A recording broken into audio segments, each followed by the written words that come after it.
I think fear gets a bad rap because we see that it's something that we should fight or we should conquer, we should destroy.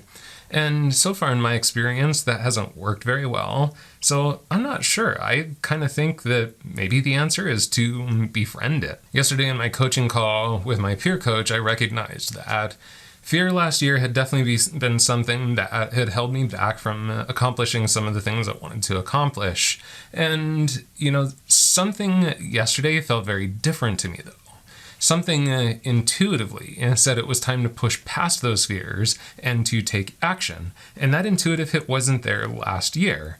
In fact, last year I definitely recognized that I spent a lot of time in the also equally damned comfort zone. Looking back, I think that was exactly what I needed to do. I needed to nurture myself in that little comfort zone of mine. And, the shoulds that tend to come up during that type of reflection make us think like we screwed up or something like that. And I don't really think so, because if the intuition was to cooperate with our fears and stay in our nice little comfort area and nurture ourselves, then maybe that's exactly what we needed to do at that point. I'm not necessarily saying that there isn't danger in that comfort zone, because if our intuition and our heart's desire is telling us that it's time to push through the fear and to do something, but fear wins out, then yeah, of course we have that risk of missing out on some of the richness that we could have within our life. Now the trick is how do we know the difference?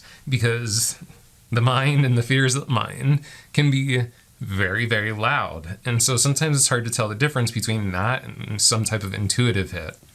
So the real truth of the matter is like anything else, we have to practice. And what that practice looks like is learning how to pay attention to the body's intelligence. In my experience and in what I've been taught over the years, that deeper sense of knowing, that intuitiveness, doesn't really necessarily come from up here. It comes from deep down inside. And so if we're spending a lot of time up here in the very factual, information-based mind, it's really difficult to hear what is happening throughout the body and to tune into those signals. My favorite ways to do this are through breath work, meditation, movement, things that get me just much more in tune with the actual sensations within my body and the information that I'm getting from it. So again, I think another option for us besides fighting, conquering, overcoming our fears is befriending. Because let's think about that.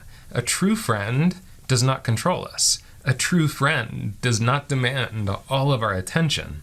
So, what if fear could actually become a friend? So as always, these are just my thoughts, my kind of senses about things. I'm super curious to hear what your relationship is with fear and how you work with it.